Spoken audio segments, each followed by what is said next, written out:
Hey everyone, Anthony Scott here at ToyHypeUSA.com. Today we are taking a look at Playmates Toys' newly released Teenage Mutant Ninja Turtles Comic Adventures Heroes Series 2 figures, which is a 4-pack and exclusively available at Amazon in the US. To buy, check out the link in the YouTube description and off of the hyperlinks off of ToyHypeUSA.com. The box also specifies that this is a set, do not open, that is for retailers, so they don't open it up and split it in pieces. Here's a look at the sides of the box. This is all taped, and the back is identical to the other side. Also, special shout out and thank you to Playmates Toys for sending this box along for review. This is greatly appreciated. I do not have Series 1 in hand, but I do have to grab that, so I have both of them. The white shipping box was removed, and here's a look at the additional part of the packaging. This is artwork featuring the Party Wagon, which I'm sure you guys are familiar with from the classic cartoon. Donatello and Splinter are there on the side. Splinter is driving. The door is open so you can see Donatello and parts of the Party Wagon inside. The front features Splinter driving. Fillet is on the other side. And on the back, you have Michelangelo. You also see a shadow of Splinter. Over there, there's also a shadow of Splinter right there on the side there. Here's a look at Michelangelo again. The license plate, Adventures, which is a nice touch. And of course, the top of the box features the top of the Party Wagon. And you also have a handle, so it's easy to carry around. Here is a look at the bottom of the box, giving you a look at the 4 figures inside. Out of the box, the figures come in retro-inspired blister cards, which you see here, with their names below them. Up on top, you have the logos, some great artwork as well.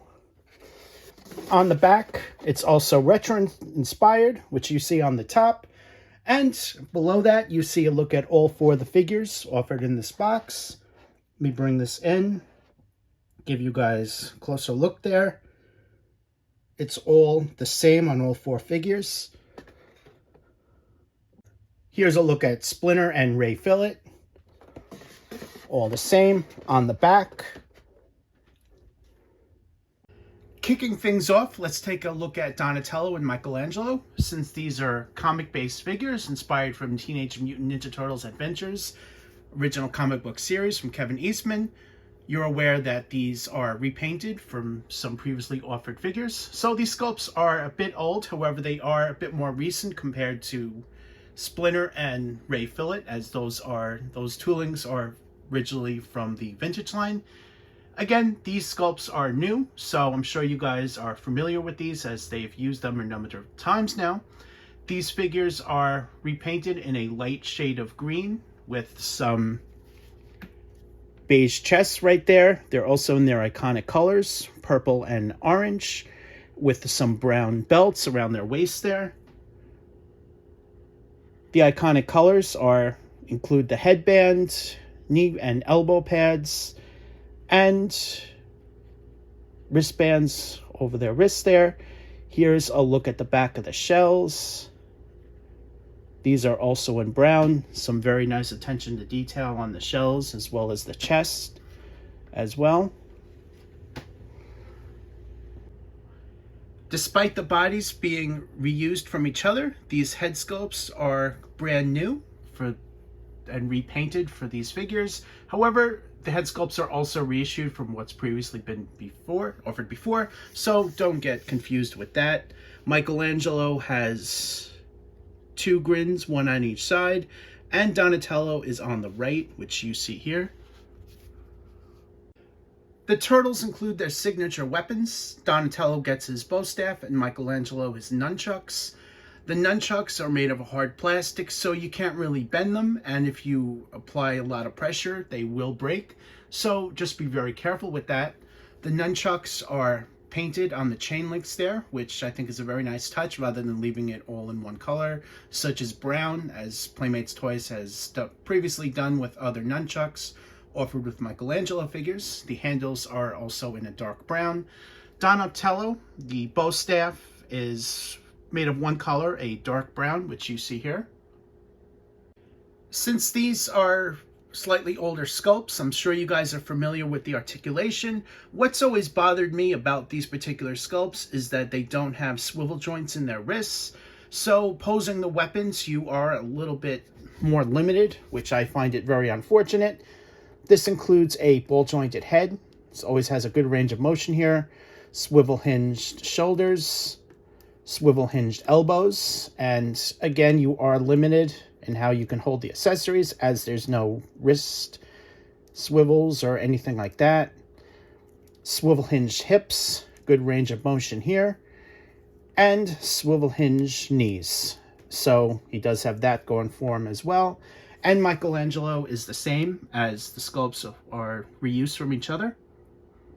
Here's a look at Splinter using his 1988 figure sculpt and given some new deco inspired from the Teenage Mutant Ninja Turtles Adventures comic book.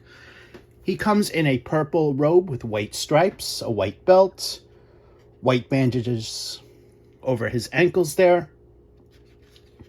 And just like the original figure, he has that sculpted fur on him with some gray on the feet, the hands, as well as the nose. Very nicely done. The robe is all new, and underneath the robe you have some more sculpted detail as the body is fully sculpted. The articulation is going to be the same, considering this is a reissue from 1988.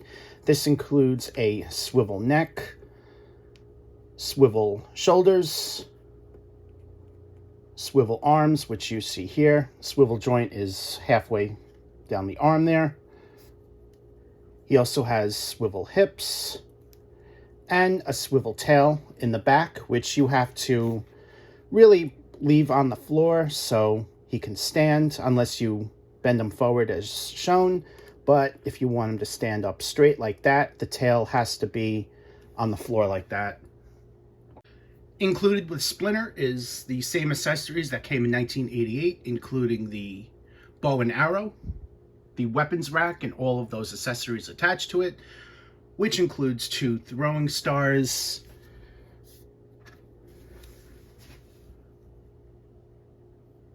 I think this is a holster for the blade, and his cane. This is his cane right here.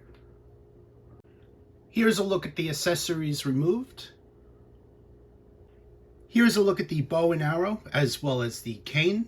As you can see, everything fits firmly into his hands. Here's a look at the other side.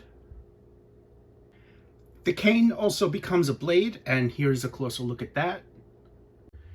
Finally, we have the throwing stars. These fit best by placing the center right into his thumbs. It's really the only way he can hold on to it firmly without them falling out.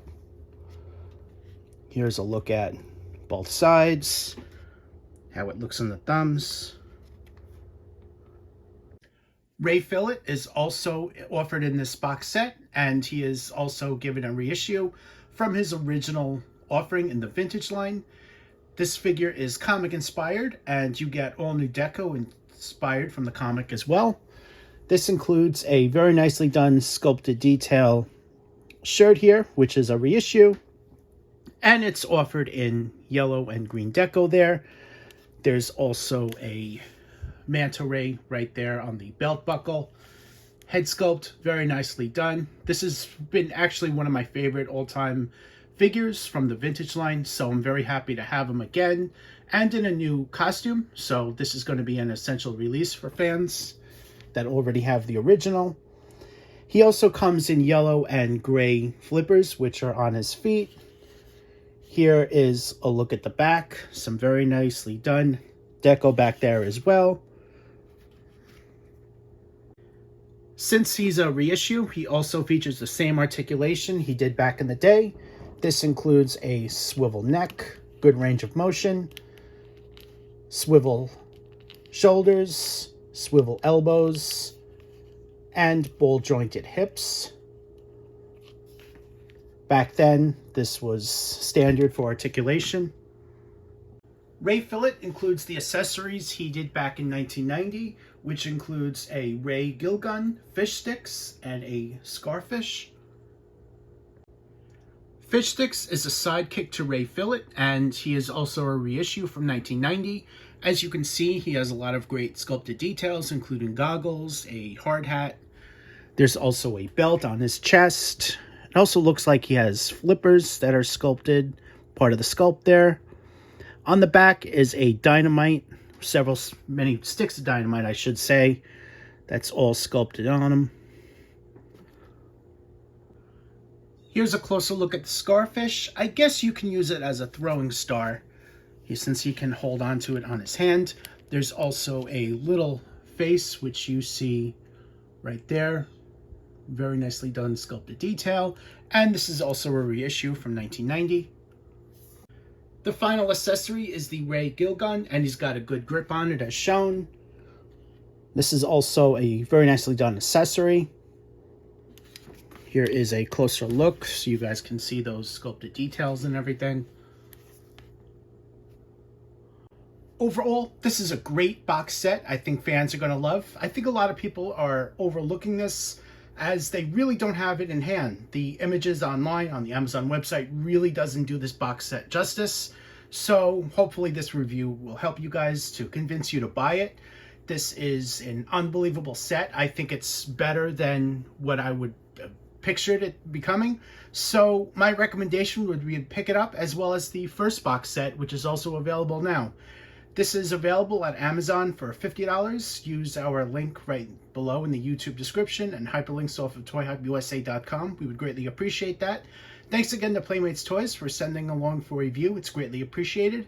I am Anthony Scott at toyhypeusa.com. Thank you so much for watching, and stay tuned for more coverage and reviews.